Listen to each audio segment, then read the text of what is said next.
Recording in progress. Still getting used to the microphone situation. Okay. Hey guys, welcome. Welcome. Glad everyone is able to make it. Somewhat of a lighter crowd tonight. I can never predict whether there'll be many or few people here. I had to put more controversial topics onto the schedule to grab people and come in. Yeah, she's online, so watch out. Watch what's going on there. But it is the reason why no one's here is because Kate didn't come.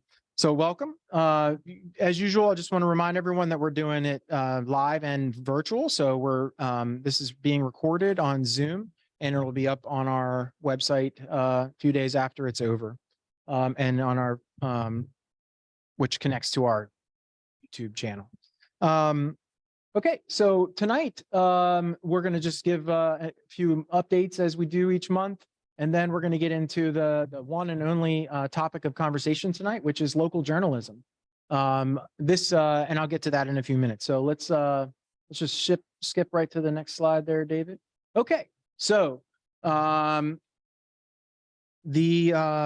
West Ghent buy, sell, trade group on Facebook. If you haven't seen that, some neighbors, Sarah Van Norman, and then a couple different folks decided to host a group on Facebook. I think there's a popular site up in Larchmont for folks to buy, sell, and trade that doesn't get quite as crazy as Nextdoor or Craigslist, for goodness sake.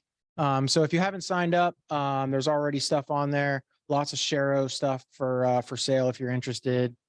Talk to Kate. Yeah. High prices though. High prices. But we have seen quite a few people sign up. I think we're somewhere in the neighborhood of 50 people here in the first 2 weeks signed up for it. So if you are interested in either selling stuff, or if you're one of those folks that likes to browse for stuff, please do. I think we've mentioned this in the newsletter. I can't remember because I'm aware of all this stuff, but the good news is we finished the process to become a community partner with Norfolk Public Schools. And we did it just in time to support Teacher Appreciation Week. And we did it with Chesterfield Academy in Chesterfield Heights. And the teachers were super appreciative. Thanks to everyone from the neighborhood for donating to support those teachers. Big day tomorrow, bike to work day tomorrow. Unfortunately, I got a new job and it's all the way out at the waterfront, so I'm not going to bike all the way out to the waterfront tomorrow, but in the evening, yeah, that's a different kind of work, right? But it is National Bike Month for the month of May, and there's all kinds of events going on, and we've been putting out all the events from Bike Norfolk on that. Big event, and we've already seen a lot of folks be interested, is the neighborhood potluck this Sunday at Graydon Park from 4 to 6. The Civic League is going to be providing beverages, plates, cups, utensils, and napkins. And then there'll be a table set up for the kids to make wildflower pots. And then if you are going to be going in potluck fashion, if your last name starts with A through G, we're asking folks to bring an appetizer. Last name starts H through N to do a side dish or salad, and then last names O through T, a main dish, and U through Z, dessert. And we're updating the social media stuff to just keep an eye on that, because if the weather doesn't support, we could reschedule, which will keep everyone up to date. Weather's looking favorable at this point. Let's see here. Larchmont Edgewater Civic League is doing their inaugural Memorial Day parade at 10 a.m. on Memorial Day. It should be an interesting event. I think it's cool that another Civic League is starting like a new tradition and doing that. And I hope that it's successful. If you want to know more, visit their website or their Facebook page to figure out the route. They've got a map on there and everything, and they're getting support from different local community groups to take part in the parade. We are looking, I forgot to put this one up there. We are looking for volunteers to help manage separately our Facebook page and our Instagram page. It's something that if folks are looking for volunteer hours or to build like some resume stuff for some young kids or young adults, please get in touch with Kate at the WGCL feedback email account. Let's see what the next one is. Oh, Annie's doing our neighborhood happy hour. Next one is scheduled for June 20th from 5 to 7 p.m. And they're hosting it at Grandy Flora Wine. So I hope to see everyone out there. If you made the previous ones, quite a large group of people made it. And they're going to be doing this in the garden outside at Grandy Flora. It should be really nice. And then our tradition, the July 4th bike parade, it'll be at 11 a.m. on July 4th. It's a great event. We normally do like popsicles and have a good time.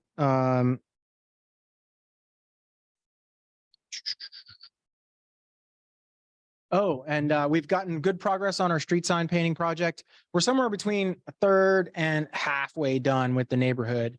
And if you're interested, I've got a couple paint kits at the house. So we're making good progress. It takes 90 minutes of your time, like 2 people, it takes about 90 minutes to paint a sign. And it makes a huge difference around the neighborhood. If you're interested, please just get in touch with me and I'll get you a kit.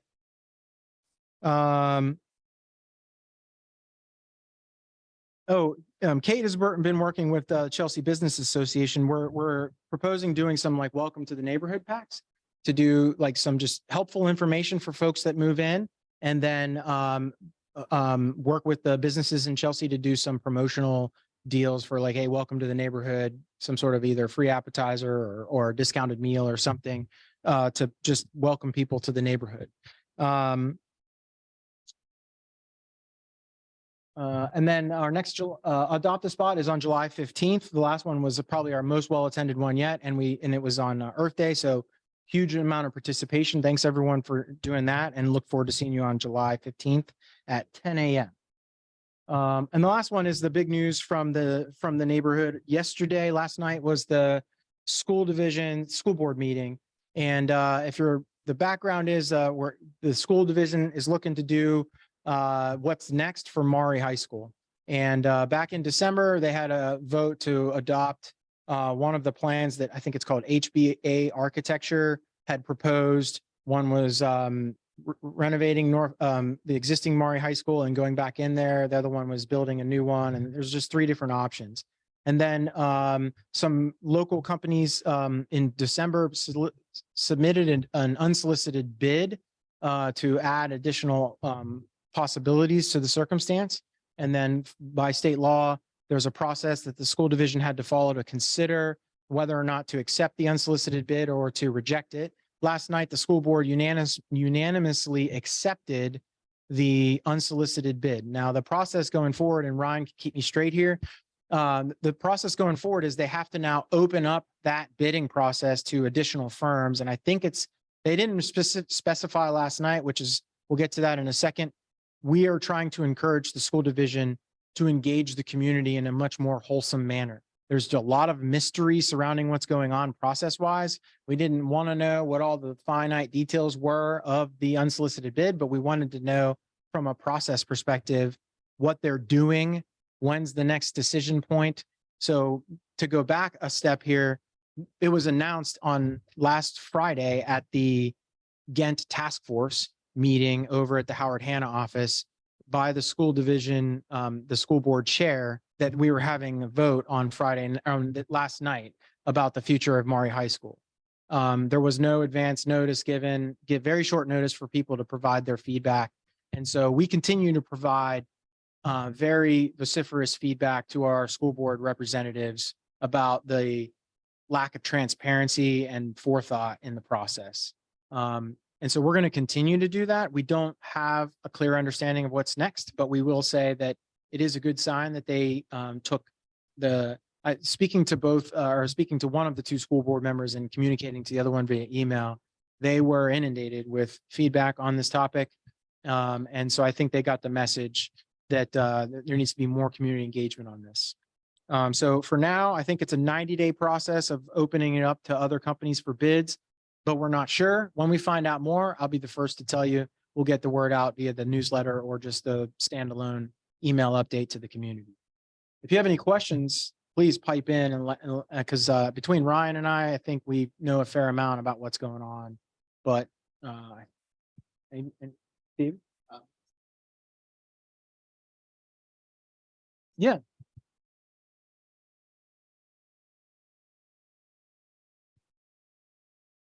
Is that Kip? Yeah, Kip, I'll be swinging by your house tomorrow and dropping off some stuff. So no worries, Kip. So yeah, so the Maury and Maury, I'm sorry, the Brandon and Brandon intersection has really in close proximity 4 signs, and Kip and some folks from right at that immediate intersection are donating some time to paint those signs. So that'll be a huge impact on the neighborhood when those are done. I appreciate your help, Kip. Okay. So now let me switch over to the topic for tonight. So my idea to do this started with just my many of you know that up until recently I've been active duty Navy. Kate and I have lived all over the country and here 3 times for this current time, almost 5 years now. One of the things that I will say that in my perception is that the local news coverage in this area is not as good as the other places I've lived in. I've lived in some small towns and I've lived in some large towns. The degree of coverage and the quality of the coverage, in my humble opinion, is not what it is in other places. So that was my going in kind of image of Norfolk. And then I saw a Hampton Roads Community Foundation event it was a breakfast 2 months ago. Is that right, Michelle? It was in the last couple of months where Michelle came and there were some other folks from the local news media and an expert nationally on the state of journalism, not only in the United States, but I think internationally, but primarily in the United States. And I went to the breakfast to learn about it. And I was inspired to expose everyone in the community to this. So I'll read some of a couple things I wrote here. So local journalism serves a vital role in civic engagement and to the overall health of our democracy. It raises our community consciousness on our region's most challenging issues and enables rigorous and intelligent conversation to identify and solve those issues. Strong local journalism builds trust in local democratic institutions and ultimately builds strong communities. In contrast, where local journalism withers, trust erodes, and the community has no good way of knowing what they don't know. In that environment, corruption can flourish, taxes rise, and public officials are free to indulge in some of their worst impulses. So local journalism in the country is under threat of distinction. Since 2005, over 25% of all newspapers have shut down. That number will be 1/3 in the next few years. And most of those newspapers that have been lost are small dailies and weeklies. In that same time period, we've lost 60% of the journalists producing our news nationally. Locally, the Virginian Pilot and the Daily News have cut 90% of their staff, leaving approximately 40 journalists to cover an area with a population of nearly 2 million people. What has resulted, as of 2018, across all media sources, only 20% of our communities nationally have news featuring locally produced stories. To preserve our communities and undergird our democracy, those in journalism profession have begun to start to think differently about how they do journalism. They're devising new business models, such as structuring themselves as nonprofits or devising new media models to meet the needs of today's consumers. 2 excellent examples are the folks that we've invited here tonight. So from Norfolk Currents, we have Paul Rice. I want to introduce Paul. Paul grew up here in Norfolk in Ocean View. He went to school at Virginia Tech, spent some time in DC in the political realm on Capitol Hill and other places, and moved back here and has been living here in West Ghent. Many of you have seen him around. He lives here on Redgate Avenue in Norfolk, and he runs Norfolk Currents. And I will invite Paul up for a minute to introduce a little bit about Norfolk Currents, and then I will introduce Michelle.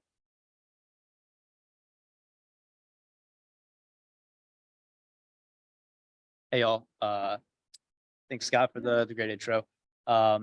So Norfolk Currents is kind of a community-driven media company that really we kicked off in 2020, recognizing a bit of a hole in the market or a problem in the market and started with actually interviewing like 30 plus folks who we could ID as kind of like highly engaged news consumers. I think Rachel, we talked to you at that point in time.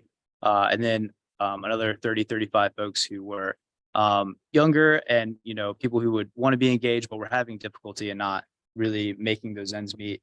And that combined with, especially I think some research from Pew research that was specific about our market and journalism and media. We kind of found where the pain points were and tried to build some products to fit those needs and the platforms that people were using, etc. And so we'll show you in a minute, like Citizen Club, which is something that we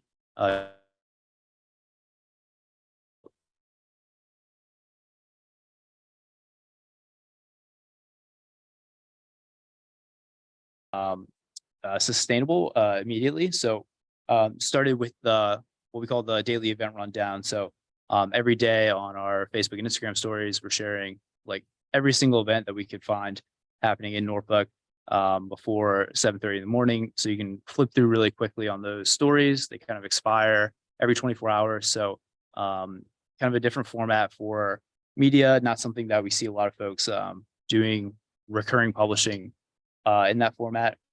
A few months after that, we launched the This Week in NFK newsletter, which goes out every Friday morning.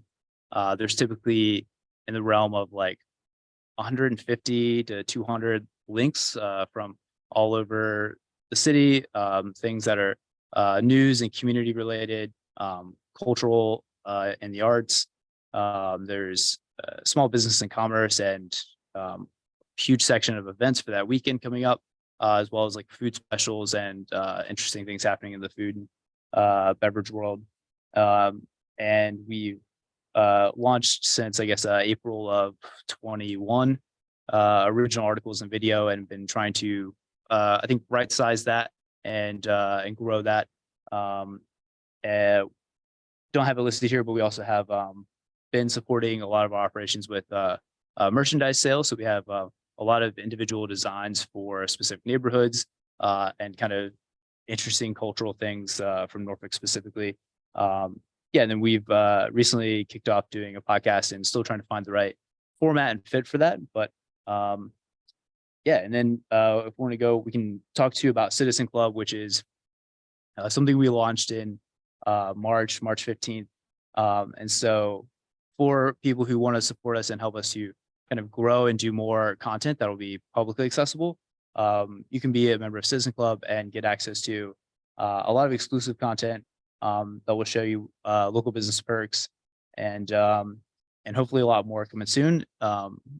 VIP access to some events and that sort of thing. Go ahead, David. Yeah, so this is what Citizen Club looks like on the inside.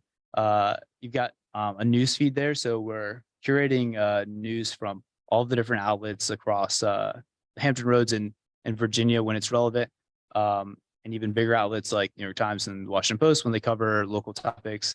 In the same way that we kind of curate the newsletter, but you can get this live updated. We're adding stuff throughout the day to that feed. We've got a civics feed here as well. That's the second one. So this is all the city planning and city council, like individual agenda items that we have broken out, and you can click into each one of those and see it on a map and see, where it is like relative to your house. You can email city council or city planning straight from the app. There's a lot of cool context there, all of the links out to these agenda items and like details that are publicly available. And there's even a function where you can see kind of all of those items on a map and be able to see, kind of zoom in and to see which ones are close to you. We have our full event calendar there, which is all the events that we normally publish for the daily event rundown of the newsletter, but months out in advance. So you kind of get the full like data set that we have there. And then a litany of local perks. So that is growing, but fun things like free tacos at Sanctuary Tacos, dollar beers at River Beach, discounted tickets to Lava Mini Fest or the Symphony and things of that nature. So yeah, we've just launched that in March. We're getting to about 200 members now and growing. And so Our goal really there is just to find probably the top 1% most engaged folks in Norfolk to convert. And I think that's going to make it really sustainable for us to pay for a lot of public and free media, not just kind of what's within the app. So cool. Hey, thanks, Paul. And we're going to sit down here in a few minutes and continue the conversation, but I wanted to give Paul a chance to introduce what he has going on at Currents. So next, I want to introduce Michelle Hankerson. Michelle Hankerson grew up in Virginia Beach. She's currently the news director at WHRO News Division here. I think you're right up on Hampton Boulevard, right? Yeah. Okay. I just wasn't sure if you're physically there. But she grew up in Virginia Beach. She went to VCU for college, and then her first job in journalism was in Raleigh at the News and Observer. Is that right? Yep. Haven't been to Raleigh very much. She moved to Norfolk and was on the staff at the Pilot until they were sold, and then she moved up to Richmond and was with the Mercury, the Virginia Mercury, which is a pretty popular online news outlet that I read fairly frequently. And then Michelle has come back down to Norfolk, to the Hampton Roads area, and with WHRO News. And so with that, I will give you an opportunity to introduce what you guys have going on, specifically with your local journalism effort. Yeah. Let me shut this off. Cool. I'll grab this mic. Yeah. So I didn't make any slides because I figured everyone probably knows who WHRO is, and like we're not like the total new kids on the block. We launched a newsroom in early 2020, so great time for that.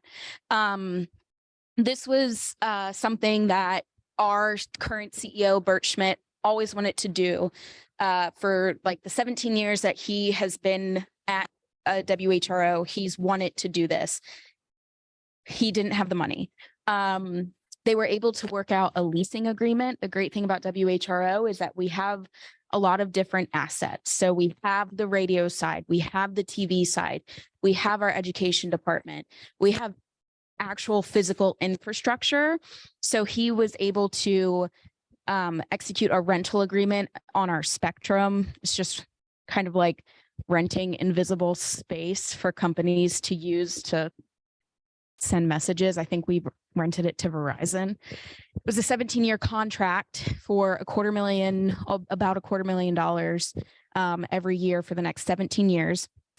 And he had money to start his newsroom. So that's what he did in 2020. We started with a news director and 2 reporters. I was one of those 2 reporters. About a month in, the pandemic happened. We went home for 2 years. We had a bunch of staffing changes, and here we are. So in the span of those 2 years, we were figuring out what our newsroom is going to look like. I was learning how to do radio news. So we primarily put our news right now on the radio and online. I had never done radio before. If you guys heard, my first non-newspaper job was the Virginia Mercury, but you could argue that was still very much a newspaper. We just didn't print anything on paper. So I took over as news director. I want to say in 2021, that whole 2 years that we were at home is kind of a blur. So I really don't know. So our focus with our local news coverage is to make sure that we are filling as many gaps as we can. And so strategically, that looks like a couple things. And this is all the overall vision we have. I will say right now we have 4 reporters. So the vision that we have and that we're working toward is not happening right now, but we are building toward that and working toward that. So what our focus is, like I said, is to explain things to people, help people understand. The idea is that if you read a WHRO news story, you feel like you have learned something, you feel smarter, you feel like you're in a better position to just go out and live your life, whatever your life entails at whatever stage you're at. And so We have a couple, we call them focus areas or beats that reporters will focus on. We've also started discussing strategically how to get enough bodies so that we can start placing reporters consistently and regularly at city council and school board meetings. For me, coming up in newspapers, that was a fundamental part of my professional experience. My job in Raleigh, all I did was cover crime and go to city council. Which is like, we don't cover crime the same way that most newspapers do. That's like a whole other can of worms we could go into. But city council is where democracy starts when we're talking about the importance of local journalism. Sorry, there's like a fly in my face. And I'm saying that as someone who covered the General Assembly for 2 years. So and that's fun and great, and state government matters, but it's not going to matter as much to people as your city council. Even as something as simple as a rezoning, right? Like that will impact your life more than some of the things that the state talks about doing, certainly more than what the US Congress talks about most days. Not to say those things aren't important, and we do provide that news because we are an NPR member station. So we rely on NPR to feed us that content at a national level. So we can still give you that content when you come to the website, when you listen to the radio. But what we're doing locally is going to be local news. So in addition to us expanding to get people more consistently at those local government meetings, like I said, we have focus areas or beats. Right now, we have people on military and veterans, sea level rise in the environment, and we are transitioning one reporter from covering like culture, race, and equity into covering growth and development. And I want to be very clear about that. That doesn't mean that we're not covering equity and race and culture. It was a focus area that we were always kind of struggling with, especially through the pandemic. As we're getting on our feet with all this other stuff we have to figure out, the question was always, well, how do you cover race? What does a race reporter do? There are a lot of news organizations that have a race reporter, and that's great, and that works for them. We could not figure out quite what that would look like in our newsroom. And when I took over, my personal philosophy about journalism, and if you took any even like intro level journalism class, or like if you watch like some of the journalism shows, like Alaska Daily's a pretty good one. I need to catch up on it, but what I've seen, it's pretty good. You'll hear them talk about the role of journalism. One of the many roles is to be a voice for the voiceless, right? You can't fulfill that role if you're not considering equity in every issue that you talk about. And so we're really kind of transitioning some of that strategic thinking away from thinking that race stands alone, race and equity stand alone, and more that that's a lens that we need to look at every event, every decision, every policy through. So that probably won't make a difference in the external facing content that we're putting out, but it is sort of a difference and a shift in the way we're thinking about things. What you will likely see, and hopefully we'll see, is some more what you might traditionally call business reporting. So things about housing and housing prices. We kind of already jumped into that with a grant project, but housing, development, transportation, that sort of thing is what hopefully you all, like the consumer, will start to see. And that our body of work will reflect that we are a voice for the voiceless. We are looking for disparities, things that are unfair, things that are not, in the spirit of American democracy, which is what we're supposed to be doing. So Michelle, like one of the things, having read and paid attention to what WHRO is putting out, I'm struck by the depth of the articles, right? So certainly the shallowest of shallow things is, and no offense to anybody that's in it, but just like the local TV news, right? I mean, it is I was actually, the gentleman from Channel 3 was at our event, and I was struck by how short the pieces are. And then again, going back to my initial reference, like I have found that the pilot's articles are shorter, much less full of, like, I don't feel informed on a topic coming away from reading an article. And the thing that struck me about what you're doing is I mean, just like you said, they're very deep, very thorough. And so how do you do that? I mean, do you find that successful? Like, I'm curious, is it resonating with the audience, click rates or whatever on the articles? Yeah. So I'll say one thing that is my natural sort of inclination with any story. Like, I guess when my parents tried to teach me manners, it just didn't work. So I just want to know why. So if you tell me an answer and it's still not making sense, I'm just going to keep asking. And I think that's really important because our job as journalists is to ask the questions that you all would ask, right? You're not necessarily going to have the opportunity to have a one-on-one with the governor or to have a one-on-one with your mayor. We do. So it's our job to make sure that we fully understand what's going on so that people get it. We have gotten that feedback quite a bit about, they appreciate how thorough the stories are. When I started at the Mercury, that's the whole MO of the Mercury. It was, we're not going to be able to beat the Times Dispatch. We're not going to be getting the scoops about who's retiring and who's made a deal on this bill. And ultimately, does it really matter? Like, if nobody understands what the bill's doing, does it matter if they made a deal? No. And so that's sort of the thought process that I've carried with me since my experience at the Mercury is, like, people will read like those quick things about so-and-so did this kind of handshake deal, but they still are probably going to walk away and be like, but I don't really know what that deal was for. And so that's our job.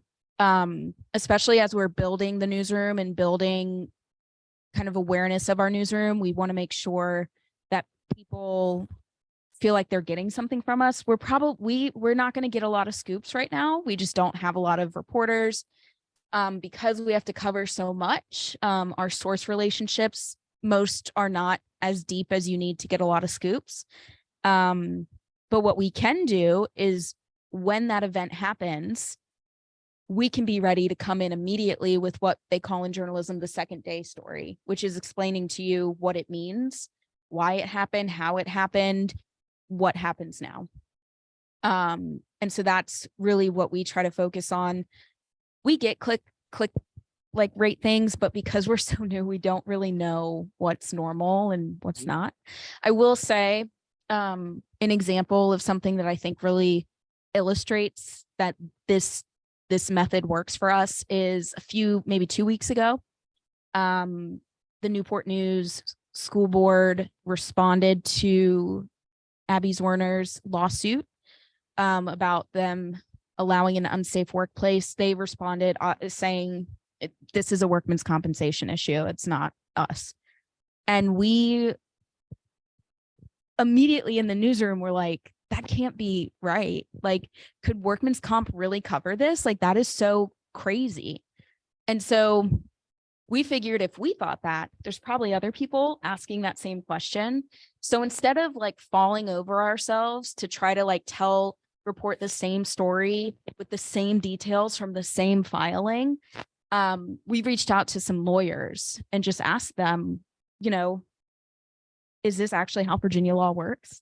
And they said yes. Yeah, I read that piece, and my wife Kate and I had like a really long conversation based entirely off of what we learned in that article. And then there's all the social implications and the things that stem from that. But without that article, we would just be kind of wave topping the topic still. Right. And you would be sitting around the dinner table kind of thinking and maybe chatting about it yourselves, coming up with things that may not be based in fact. And I think that's something that we see like across the country, right? Like in our current cultural climate is people are not getting information that they need And what do you do when you don't have the information you need? Yeah. You fill it in somehow. Yeah. And so it's important that we find a niche in the local news ecosystem and fill that rather than try to compete. Yeah. And so, Paul, to shift things over to you, like we have one of your authors here in the room, Casey. But so you're to compare and contrast like what you're doing, right? She is doing with a newsroom of 4 plus herself, right? Is doing really deep, informative, well-researched stories.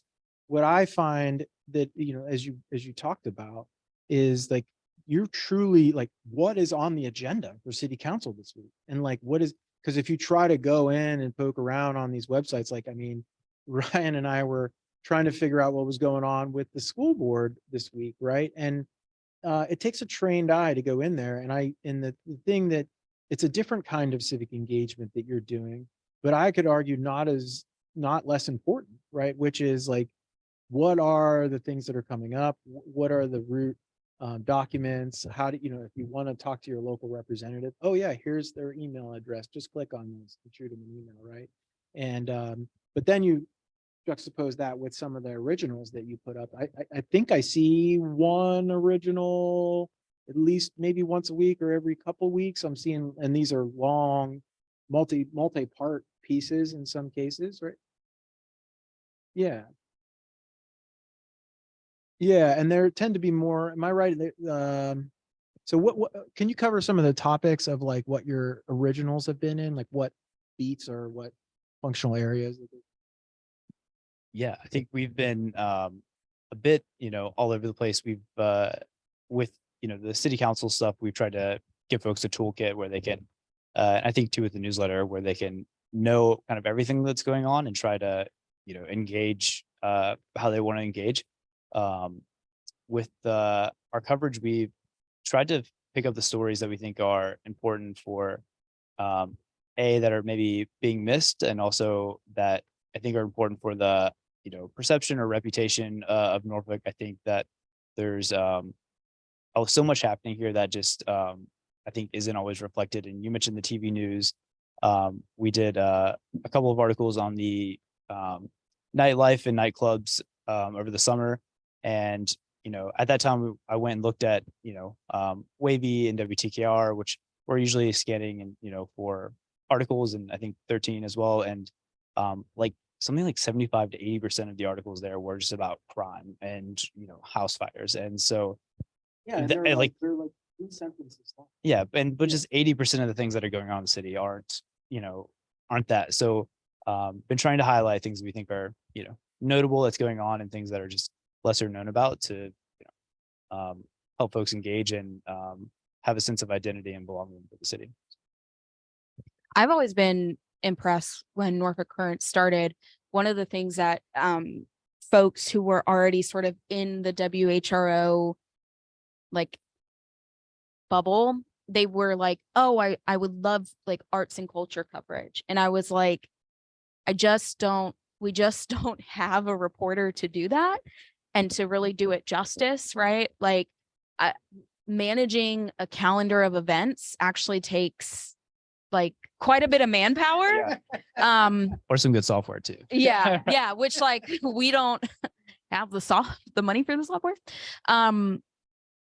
Oh, I thought that was me. So when Norfolk Current started, I was like, well, for people who live in Norfolk, like this is perfect. This is what they are asking us for, and we're just not in a place to do it. And we wouldn't be able to do it as well.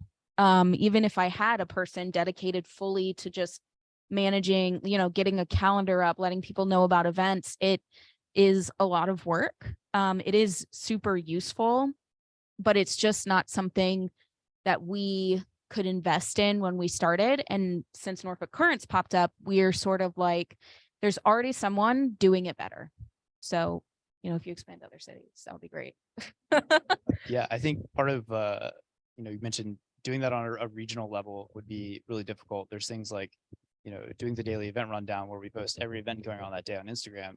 if we did it for all the 7 cities, it would just be, we would get tapped out. I think on a really busy day, Instagram already cuts us off at 45 or 50 like people we can tag in a day. And so on like a Saturday, a lot of times like the last couple of ones of the day, we might have to just like screenshot it and the tags won't actually click anywhere. And so I don't think could scale some of those things. We could start another Virginia Beach account, but we're trying to see if we can't, really nail the model for going just super deep and comprehensive on Norfolk and the neighborhoods within it. And then, if that's wildly successful, then, we'll look at some other cities as well. But want to like right size that as well, because like you said, there's so many aspects of news and media that you could be in that we don't want to get over our skis, because I think balancing the business model is really important to, how much revenue we have coming in versus what we can fund and do. And so, to your point of the diversity of things we covered, we've been really open to testing out and trying new things. And when we have people who are really passionate about freelancing and doing stuff and they have a thing they want to do, we're like, go for it. And, we'll pay for it, and at least been able to like see what's resonating and that sort of thing. So. I was going to ask, so you was going to segue to back into the business side of this a little bit. And I don't want to get to the uncomfortable level, but I mean, you're both doing something drastically different than the standard business models in the journalism world, right? And that was a topic at the breakfast, right? So you're getting some revenue from advertising, but mostly from the subscription service now. Is that kind of the idea? We focused on the subscription model long term. And so we're open to doing some select ads and been doing that as kind of a bootstrapping method. But ultimately, we're not going to be able to compete super well against Google and Facebook, who are, these behemoth platforms, and people can put out their own media. So I think in ads, if we can do, some really select ads and provide something of value that's really different than those platforms. But as far as like site ads that you would see on like the Pilot or Wavy and that sort of thing, that's a race to the bottom. And so not like a long-term sustainable model there. Yeah. And then Michelle, I might be confused, so you can straighten me out here. So I did not know about the selling some share of the airwaves, right? So I think that's FCC regulated stuff. Yeah. But I believe you're also going to go with like a trust or something, right? Yeah, Community so trust or we something. are Can you talk about that? pursuing an endowment. So the way that it's exactly how universities do things. So they build up this huge amount of money, they put it in an investment fund, and then whatever Bert uses the phrase spins off, but like the dividends each year from that account is what we operate off of. WHRO as a station, we have an endowment for the whole station.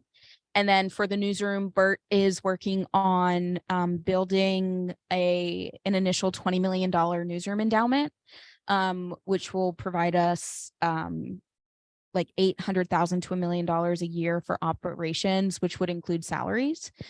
We project that would pay for like a total staff of 18 to 20 people, which is what we kind of want to get to. Will that rival the Pilot? Probably, yeah. I mean, do you know the numbers roughly right now? Got to be I close. think I know the numbers roughly. My guess is like 40 would be about right. Yeah. Okay. Between the Pilot and the Daily Press. So like that's, what used to be 2 newspapers with hundreds of people is down to probably maybe 40 reporters on the street. Maybe. Yeah. That's pretty, I mean, you said 18 to 20. I mean, it'd be fantastic. Right. Yeah. Right. And so, I wonder what people think about, when you're donating money or requesting money, like a lot of the same model with the WHRO wider model, what people's response to that would be. I mean, to me, there were some ethics questions brought up, in that thing, and I'm not a journalist. I can't speak intelligently on journalism ethics. However, I mean, so there's the connection right now with the schools around here hold the license for WHRO on the airwaves, right? Yes. Which seems to be a bit of a formality from what I can tell. Yeah. I mean, we don't,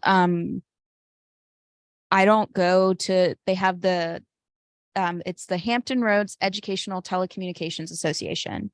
So, and that comes from the history of WHRO. When WHRO started, it was started by superintendents, and it was sort of like, I don't know if you guys remember the homework hotline in like early 2000s. You would call and you would put in a code and your teacher would be on there telling you your homework assignments. It was kind of like that, but on TV, was WHRO, and it was like local teachers like doing educational programming for kids. And so it was first and foremost an educational resource for the region. And then it just grew. You know, we became the local NPR affiliate, we became the local PBS affiliate, and to be licensed by the FCC, you have to have some sort of agency that holds your license. And there are a million different not a million, but there are quite a few different ways that stations do that. Some are tied to a university. Some are like fully independent, have their own board that they stood up. We happen to have the superintendents. They are not our governing board though. They are just our license holder. So they don't make decisions for the larger station. There are superintendents on our governing board, but they are sort of, you know, they're in the mix with local business owners, local community leaders, all kinds of people. I honestly am not sure what everyone on our board does, but they are very busy people. So we made sure as we were launching the newsroom to be very clear with the superintendents. You treat us exactly the way you treat any other reporter, and we are going to treat you and your school systems exactly the same way we would treat you as if you had no connection to WHRO. Hopefully you cover them a little more than the. We're working on it. other So our reporters do. next reporter hire, which we do everything based on revenue, but right now, when we are hiring for a new reporter, it will be an education reporter. Just to make sure that I mean, it's a huge topic. I'm not sure if the pilot has a dedicated education reporter anymore. If they do, they're not doing a lot. Yeah, I mean, I so- think it's Kelsey Kendall, but I don't know what else. Okay. she does. Yeah. And that's the other thing is, you know, education, one person is not enough to do education.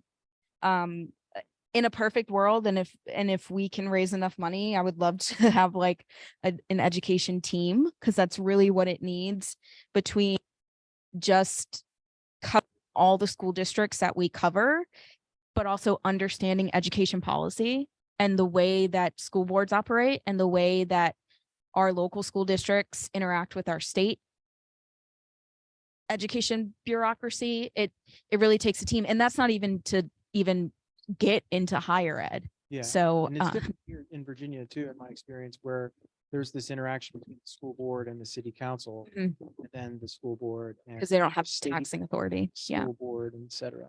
Yeah. Oh, I had a question about, like, she's talking about bringing on additional, talk to me about how does the freelancing thing work? Do you get people to reach out to you? Can you just talk a little bit about how the freelancing thing works with you? Sure. We've done some recruiting and even training and having folks come in and do workshops for folks for the freelancers. And you know, it's interesting because some people, you know, come and hang for, you know, one article and life gets busy, and we have a lot of folks who, you know, sign up and want to do things, and we give them an assignment and doesn't go back in. So there's you know, we've made sure that we're, you know, paying everybody who is, you know, doing work with us. There's a few folks who have refused, you know, or like, I just don't want to be paid, sort of thing. But we're making sure we make it a priority to pay everyone. And yeah, it's been really interesting, you know, thing to navigate, because everybody has different ideas. So we've you know, tried to put a lot of work into building out standards documents and that sort of thing that we can lean on. And then also, you know, we just recently kind of put everybody into a broader Slack community, and we have a fair amount of like automation now where we can once or twice a week or once every week or two, put a big list of like, here's 10 things that we want to get covered. And folks can take those assignments and, they get their due date and they get their Google Drive link and they do a lot of the background admin on kind of an automated fashion. That way we don't have to, we can focus more on helping them make it a good narrative and a good story and not running back and forth with, oh, I need to share me on this thing and I need this link and what's the due date and did I get paid? So we've built some stuff in Airtable using a lot of automations to make that work. And so it's getting cleaner and better. And then, now I think we also have new questions about using ChatGPT and like how much, making sure folks aren't just plugging some stuff in and then giving it back to us. And so I think we're trying to figure out how to navigate that. And I don't have a clean answer on that yet, but not to put using it, but we want to make sure that there's that human element and not random facts stuffed in that were made up, on the spot. So I gotta imagine, like, so some folks might know more about ChatGPT and AI, but like the hyper local stuff that you're doing, like try Googling any subject that's like very unique to Norfolk. And there's not a lot. So I can't imagine that an AI engine is going to produce a quality product, right? So you're finding that, like, again, like the importance of local journalism, right? If you don't know, you don't know, right? If you don't have that local, like, I was thinking about you starting, like, let's say Virginia Beach Currents or whatever, something of that. Again, like you would have to have people that like know Virginia Beach, like, Norfolk, right? Or have a network of people that really know that city, like, this city. And it's not scalable remotely is what is my sense. What do you think about that? Yeah, I agree. The local context and connections I have and experience of being here for so long is would be really hard to replicate out there. And I think, if we can recruit well, we could do it. Yeah, I'm not sure that we're definitely going down that road to move to other places. If the business works well here in Norfolk, we don't necessarily have to take it out there. I think that's a path that choice we have to make later down the road. But yeah, I think we're not necessarily, trying to go to every market and replicate this in that fashion, the way that, 6 a.m. City or Axios local is doing.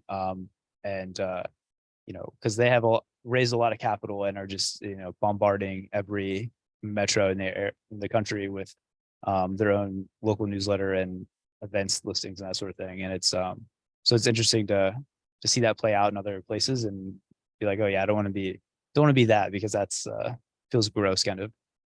Yeah, Axios is also, it's cool what they're doing, but they're primarily a tech business. That's how they're able to stand up everything so quickly. Is like, their money, aside from like their startup capital, is coming from their products. They sell you this product that's that like optimizes your newsletter copy and all this stuff. And their content is great, and it's, I think it's young and it's fresh, but it only goes so far. If we only had like an Axios here, people would definitely know about like a new quirky restaurant, but they probably wouldn't know their city council agenda. So like you need a balance. And I think that is what we're starting to see in Hampton Roads, is not so much from the legacy news organizations, but through WHRO, Norfolk Currents, we're starting to see that balance of, if you do just want to see what's going on today, kind of have like a younger voice. I'll say it, like I think Norfolk Currents is like a young people product. Like when I look at it, I'm like, as a millennial, this looks great. This works great for me. WHRO, we're on the balance beam of trying to get younger people to pay attention to us, but also maintain our older, loyal listener base, listener and consumer base who have really loved WHRO and love to interact with us. And have been very supportive of the newsroom. So the more of us there are, the better.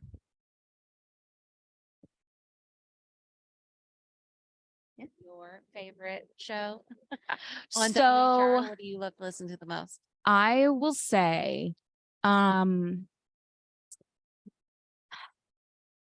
first I will admit, I'm not a huge radio news person, which sounds crazy to say because I'm running a primarily radio newsroom. But I think that goes to show, and it's just not a platform that younger people use very much anymore. And we know that. We see that in our numbers. Like our live listenership is like not great. All that to say. So when Kathy Lewis retired and went off air, we started replacing that hour Monday through Thursday with a couple different shows. One of them was Throughline and one of them was Reveal. I really like Reveals, hour long radio specials, because I love the idea of like taking a news event and just like going really deep, you know? And one of the ones, it isn't recent. It happened a long time ago. It happened even before the Taylor Swift Ticketmaster debacle, but they were talking about why Ticketmaster is the way that it is. And it sounds like on the surface, like why would a news site, like why would a news organization that's not tied to entertainment, why would they write about that? But it was really a business story about like monopolies and antitrust and all this stuff. And like, I don't know what all that stuff means like on a normal day, but putting it in the context of Ticketmaster, I understand Ticketmaster. It infuriates me every day. And so I don't know. I like stuff like that. Yeah. I love Barbara. Barbara's great. Yeah. Is WHRO, there's not an app, right? Or do you have So- any, like, how do you get it? You just go on the So website? yeah, so the NPR app is a roundabout way to get to us. We do have our own app. It's a little clunky and no, so we don't have a separate newsroom app. But if you have the WHRO app, our content, if you go to our website on any day, the majority of the content on the homepage, besides like the schedules, it's going to be news. I will warn you, both our website and our app are a little clunky. Will probably be a little clunkier for the next few months. We are in the process of getting a new website though. I've been training for I've been learning the new website stuff all week. It's eons easier on the back end, so it's going to look pretty good on the front end too. No, that's something that we're dedicated to. The only thing we would do is eventually expand to do members only content. But you wouldn't be a member of the newsroom, you'd be a WHRO member. So in addition to like the newsroom content, you'd be getting and the tote bag or whatever the gift is for when you call in and set it up. You would get WHRO Passport, which is like the PBS Netflix, and you would get everything, not just the special newsroom content. And then I have one more question is, do you take tips, both of you? Yeah. What are there things that we could request a deep dive on that you don't see? Yeah. Local news coverage? I can't promise that we'll get to it. We've actually been getting a lot of feedback.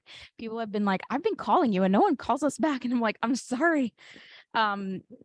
News@whro.org is the quickest way to get to us. That'll go to all of our reporters. Like I said, we only have 4, so things can be hard to like prioritize and figure out, but I promise you someone is reading it and we are talking about it. So anything you see, even if you think it's small, even if you're not sure, like what, I love big things. Okay. I'll also give you my personal card before I leave. So Yeah, on my end, we definitely open to hearing tips from people. We've gotten some tips that have been too big for the team that we have and had to be like, okay, I appreciate this, but take your multiple gigabyte zip file somewhere else, please. I I can't do that. But if you sign up for our newsletter, you can reply back, and that goes to me, and I try to reply to everybody. I definitely right now do reply to everybody. How that scales over time, TBD. But for now, yeah, you can reply back to paul@nfkva.com.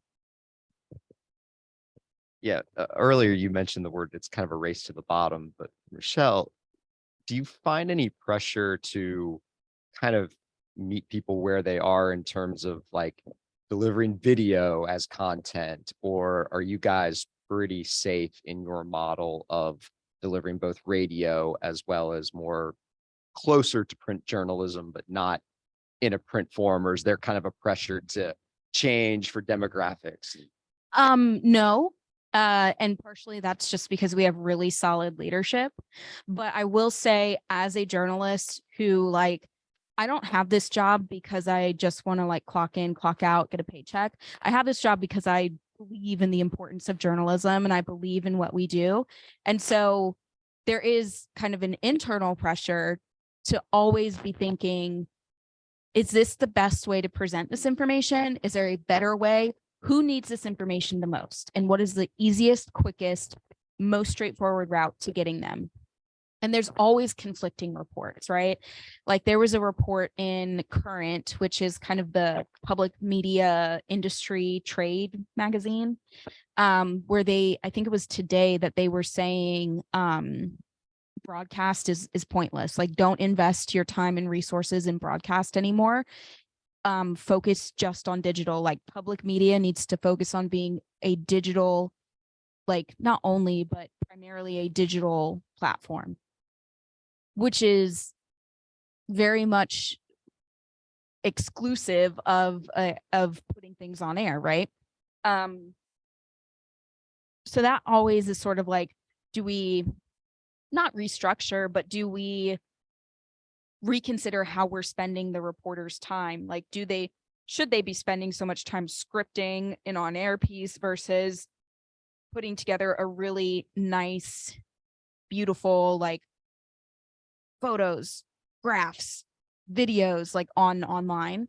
I do think just in general, we as an NPR member station and a PBS member station, I think we will be moved more in that direction as time goes on. There will always be something on the radio, right? Because we know people rely on it. And especially in times of crisis, right? Sometimes that's all people have. God forbid we get a really serious hurricane, and where do you get your news when your phone runs out of juice? You're gonna have to turn on the radio, so we'll always maintain some sort of presence. That just may not be our first priority going forward, but we'll see, because every day there's a new study that says something totally different. So I do think in the next year we're gonna invest some serious time in audience analysis and market analysis to really see where people are. We can make very general ideas about habits of boomers and Gen Z and millennials, and who's in between millennials and boomers? Gen X, sorry. But we don't know if those folks here in Hampton Roads behave differently. My guess is they probably do. Just my experience tells me that when we get to that point, we're not going to be in the same boat as other places. Yeah, I think on the social media, I think is the big elephant in the room on that. And what works today on Instagram or TikTok might not work next week because they can change algorithms, and they will over time definitely decrease their organic reach because they want you to pay for ads and pay for promotions. So the organic reach you can get today on TikTok is like that because they want people to be creating content and be rewarded for creating content there. So it's a tricky game to play, to be super invested on those platforms. I also looking at TikTok specifically, there are journalistic and news related in cities that are doing well on a much bigger scale of usually national topics, but looking for local media that's done really well there, whether that's just event-based things or other, topics. It's hard to find. And I think part of that is like a relevance thing where if it's relevant today and then, you got some views, but then tomorrow it's not relevant, you'll stop getting views and you'll stop being promoted in the algorithm. So it's a tough nut to crack. And, we've been obviously like really big on social media. And the reason we haven't done more on TikTok is because there's not a clear path to like doing things that are timely and relevant and making it getting in front of your folks, and then B, finding people who are doing stuff local. People aren't, commenting on, smart mouths in the TikTok page in the same way that they are for Instagram. That allows us to like go and find those users. Or, where they're tagging their posts, like people aren't using location tags a lot of times. And so our ability to identify those users that we've done on Instagram isn't really replicatable on TikTok in the same way. But I think that the short form format, I think is here to stay, whether it's, Instagram Reels, TikTok, or YouTube Shorts. And so we're trying to figure out how to master that. And I think, and do it in a way that is also cost effective. You can spend, a couple $1,000s to produce a really nice reel, and then spend 30 seconds filming one. And, which one's going to do better? Probably the 30-second one, actually. So, yeah, I think it's an interesting and a weird space that I don't have the answers to, but we're looking out and trying to figure it out. Yeah, so I think we're at the end of our time here tonight. I just sincerely appreciate you both taking the time to come out. And it's, it's an important topic. And I see that, WHO is trying to get out and around the community and kind of engage this conversation. And it's a generic conversation, right, about America in my mind. And we were at the beginning, like the local level is without a doubt the most important part of our democracy in my mind. We can spend years and decades debating the biggest topics on the national level, but things get done every single day on the local level. And I think it's important that people understand what's going on. So I appreciate both of your efforts. And it's clear to me that both of you are doing this not just to earn a paycheck. You're doing this because you love it and the mission, the purpose behind it. And I just appreciate it. Yeah. Thanks for coming.